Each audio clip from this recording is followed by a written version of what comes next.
Hello and welcome back everyone to the Rockies franchise, and here today we are going to watch some more games as we approach the draft and I guess the All-Star break as well, which they come around the same time.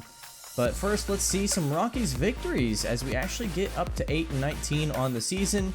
We get 3 out of 4 wins, 4 out of 5, or 5 out of 7, I guess. 4 out of 6. I can't do math here. 8-19 though, not too bad. You can see the Padres are actually 13-17, so they're not even having that great of a season. Very much a letdown year for them. Rockies do lose one to the Astros here, and we're just going to do a little bit of simulation as we want to get further and further along in the season. I'd like to wrap this up in 6 or 7 episodes and get done with the season, so I'll do a lot of simulating in between this episode and next as well. I will say we are already to the point where I've done the draft, so just kind of giving you a heads up. How I want the series to go going forward is a little less fast pace and a little more actual stat watching. I think I could do a better job with that, so I'm trying to show some stats here, but I would like to do a better job of that next season, as we can see how the position players are doing this year, and some pretty weak offensive numbers from most of the team. Of course, Nolan Jones actually got injured recently, but hitting .349, really good on-base percentage. Nolan has been easily our best player, and people like Ezekiel Tovar doing pretty well as well. And then at the lower levels, we have Nick Kent hitting pretty well, someone we could keep an eye on going forward, definitely on a hot streak there. Jordan Beck was someone I wanted to see do a little better than he's been doing. And then at AAA, Braden Ward, Chris Bryant, Drew Romo, Starlin Thompson, and Michael Toglia are all doing very, very well. Actually, Yanquiel Fernandez not doing all that well himself. Now, pitching something I want to keep an eye on as well, because pitching can be pretty tricky to judge. From what I understand, WHIP is probably one of the most objective metrics to measure at the AAA level. ERA and wins can be a bit inflated. Still, Chase Dollander looks to be having a pretty solid season along with Anthony Senzatella. And then at the majors, Gomber, great season thus far. Justin Lawrence not doing too bad at closing games. John Curtis has been fantastic along with Kyle Freeland. It's actually Cal Quantrill that I'm most disappointed in, and Herman Marquez. They've not been impressive at all. Michael Persecki looks really, really solid down at the AA level. Definitely someone we want to keep an eye on going forward. And the Braves are getting a call here from, or the Rockies are getting a call from the Braves rather. They want to give up Tyler Matzek, the relief pitcher, for Charlie Blackmon. Now, Blackmon's someone that I wanted to get more in return for, but looking at his stats, quite honestly, he's fallen quite a bit. He's towards the tail end of his career here. Still a solid player, definitely could probably give you a lift off the bench, but not someone who has a lot of value. And when I look at Matzek's actually a pretty decent level relief pitcher here that we could go ahead and add to our team that could definitely bolster our bullpen. So I think this is a good trade. While it doesn't give us a prospect for the future, actually Matzek's probably already regressing himself. It's really more a swap that gives the Braves some offense they might need and gives us some pitching where that's easily been one of our weakest categories this season. It gives Charlie Blackmon a chance to succeed with Atlanta, where he's just not going to here. Let's go ahead and keep simulating as we have a Marlins series now, where we've already won one game off of them, 6-3. Really good game here.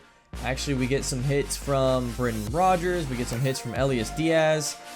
We even get an RBI for Charlie Blackmon, so not too shabby there. Some okay pitching, but nothing great. Still would like to see some great numbers come from people other than John Curtis. And how about we look into this game against Miami, where it's a tie game going into the 7th. We simulate, and the Marlins win this one, 6-4, unfortunately.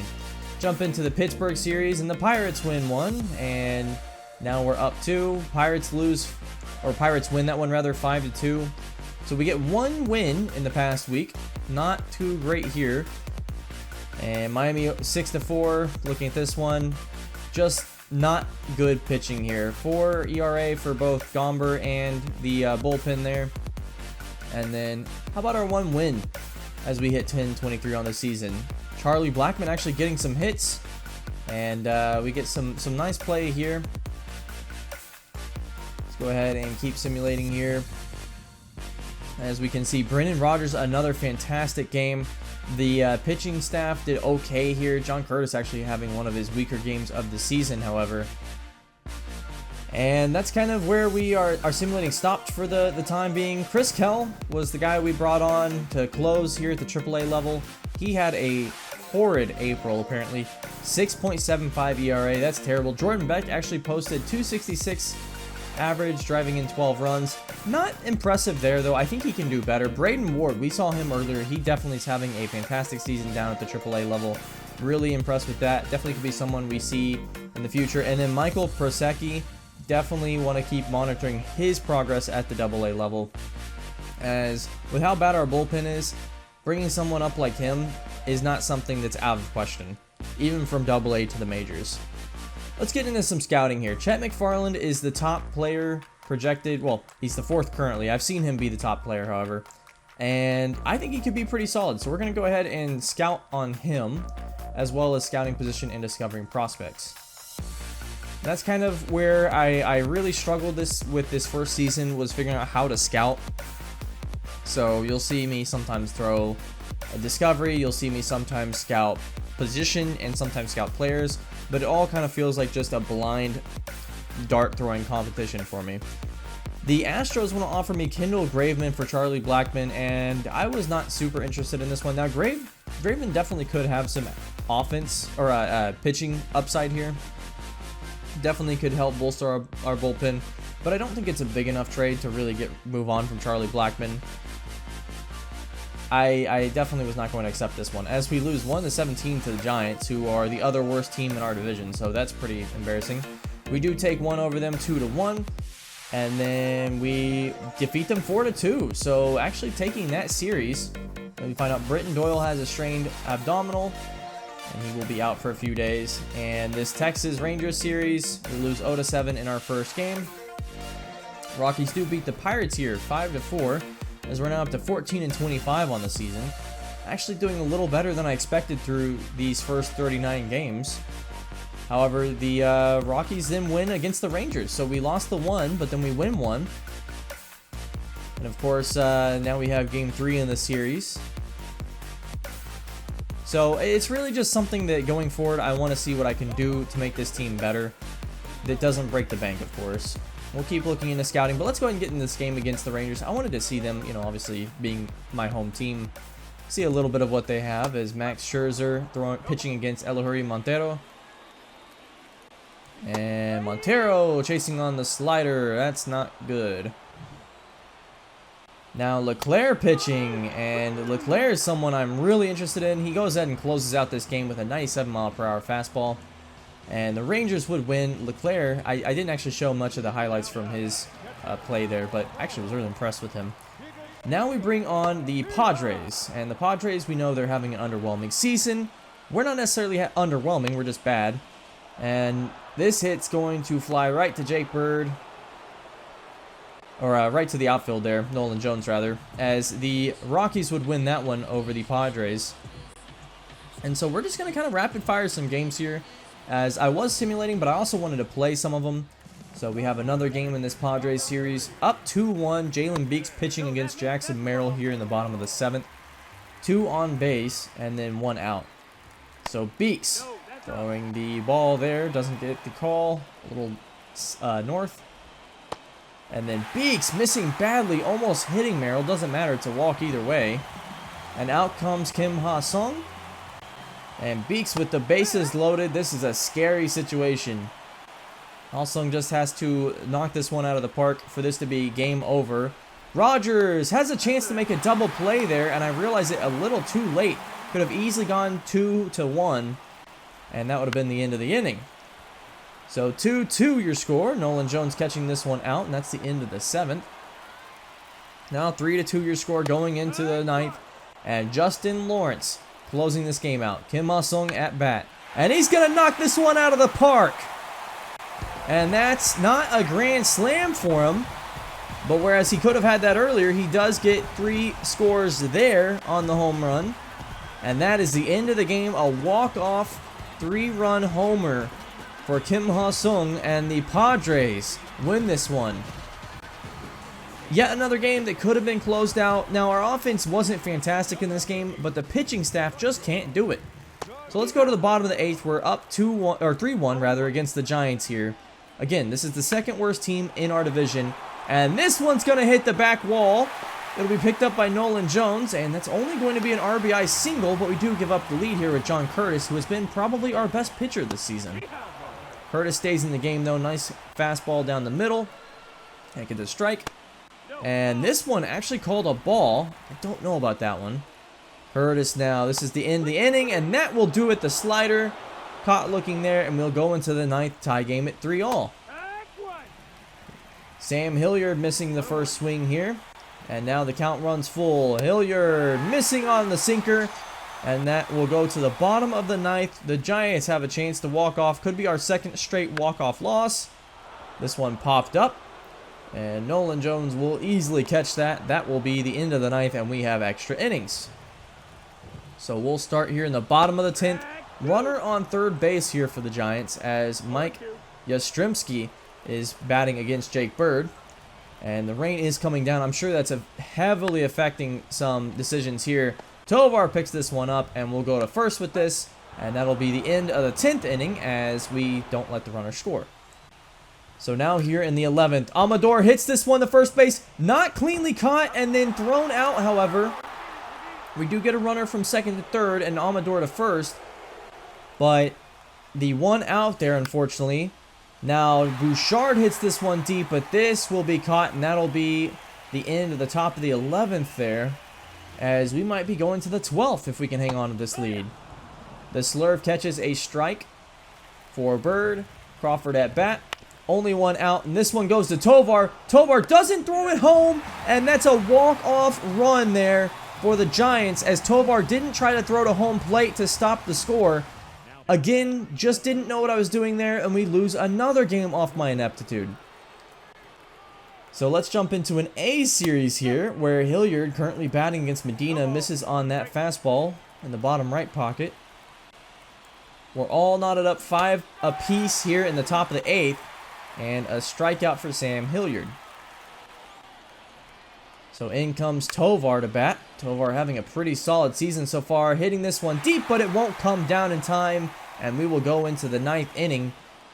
And the A's pitching against us here, top of the 9th. Diaz going to hit this one right to the shortstop there, and that'll be the end of the top of the 9th for us. So bottom of the 9th, Daniel Bard comes in to save this game against Logan Davidson and the A's batting staff here. And this pitch is knocked into center field. Blackman chasing it down. He will get it, but remember, runners can go, so we're throwing this one home, and Tovar can't get it there in time, and another walk-off run, another sacrifice fly here, giving a walk-off victory as the A's win this one in the bottom of the 9th. Let's move on to yet another series. Can we win one this episode? The Cleveland Guardians come to town. We're at Coors Field here, top of the 9th. And Freeland trying to save this game, as this one's hit by Freeland. And that'll be a base hit to first there. Single. Connor Cox with the single there. And he'll get pulled. Justin Lawrence comes in, and we do actually win this one. Now, I wanted to play this out. I don't know why it didn't let me in simulation, but we do get the win there. And after that stretch of games, we have a trade offer here. Hobie Miller for Charlie Blackmon. Now, you might be questioning why I didn't take Tyler Matzek earlier. And I am looking at Hobie Miller seriously here. I do really like his walks per 9. His hits per 9, not too bad either. And his strikeouts per 9 are pretty good. Doesn't give up a ton of home runs. He's a pretty solid pitcher all the way around. Velocity's a little low, but some pretty good break. And this was a deal I actually ended up deciding to go with. I really think that Rockies could benefit from having a guy like Miller in the bullpen, and Blackmon just still not having a very good season, easily his worst of his career. It was time to move on from him. Rockies legend Charlie Blackmon, you know, I want him to go see some offense somewhere else in his career. His overall has now dropped several points on the season. Just having an utterly putrid season for us. It was time to move on. No home runs yet on the season either. So we will take this trade with the Brewers, and we get Hobie Miller to add to our bullpen here. I think Miller brings something that we can, you know, we haven't really seen so far, and that should be stability in his per 9s. His per 9s are really impressive. His break is pretty good. His control's not bad either. His pitching clutch and velocity are a little weak though, so I don't think he'll ever be closing any games or saving any games for us. But he's definitely someone we could bring in the middle of the game for an inning maybe and see what he can do. He does throw left, so that could be something we throw at left-handed batters as well. Now the Braves are offering us another trade. It's Oscar Ynoa for Cal Quantrill. Again, Ynoa, not as good as Quantrill on paper, and the per-9s don't really show anything here, but what Ynoa has is velocity and break. He can throw a heater. So I really think this is someone we could bring in to get some strikeouts, even though like his K per 9 is only around 50. I think this is someone who is a little younger. Yes, he has C potential, so he's not necessarily going to project super high for us. I don't know what that C potential is either. It might be mid-C, it might be high Cs. High Cs would be pretty good. This is someone who I think is just better for us now than Cal Quantrill is, and with how poorly Quantrill's playing, I think better to move on from him now. Maybe the Braves can get out of him what he's supposed to be. We beat the Pirates 8-1, and we're going to look into scouting now, as I'll be looking at the other top center fielder prospect here, Dave Peace. He is from Ohio, so a Midwestern boy here. 4-year senior out of college. Would love to bring him in. He's a little older at 22, but I think that's okay. And we'll see what his scouting reveals. Let's jump into another game in this Pittsburgh Pirates series as Moreta is pitching against Rogers here. Down 3-1, and Rogers hitting this one foul. Not a bad hit. Well, I mean, it did go pretty foul there. We have 95 speed on second base, though, so just need to get any hit into the field, and we should be able to score off of it. Nolan Jones checks in here in the bottom of the 8th. Swing and miss on the first strike there. And now behind 0-2. Moreta throwing the circle change up there to the bottom. Jones swings on it. And we'll go into the 9th with the deficit and ultimately the loss. The Pirates take this one after a blowout victory in the first game. And it's just yet another choke from the Rockies. Let's go into the bottom of the 8th against the Dodgers here. Of course, not one we're ever going to be expected to win in a season. Maybe you pick up once or twice on a lucky game. But a 102 mile per hour fastball by Bobby Miller. What am I supposed to do with that? And then I swing at this one. It's way high. With those kind of speeds, what am I supposed to do? We do ultimately lose that one. Amador, it says, hit an RBI double, so that's great for him. But 2-1 is your loss there. Taking on yet another game against the Dodgers in this series. Gilbreth pitching against Mookie Betts. Definitely don't want to let anything go here. 94 mile per hour fastball picks up the strike. And then Gilbreth here ahead. 2 strikes to 1 ball. Gets him to chase the splitter. And we strike out Mookie Betts to go into the 9th with the lead. And ultimately, we steal one from the Dodgers. So there I was talking about maybe stealing a game or two in a season. We do actually win one against our rivals. And Austin Gobber picks up the win. Ryan McMahon, player of the game. Let's jump into a series against the Nationals now. Washington down 4-1 in the top of the 9th here.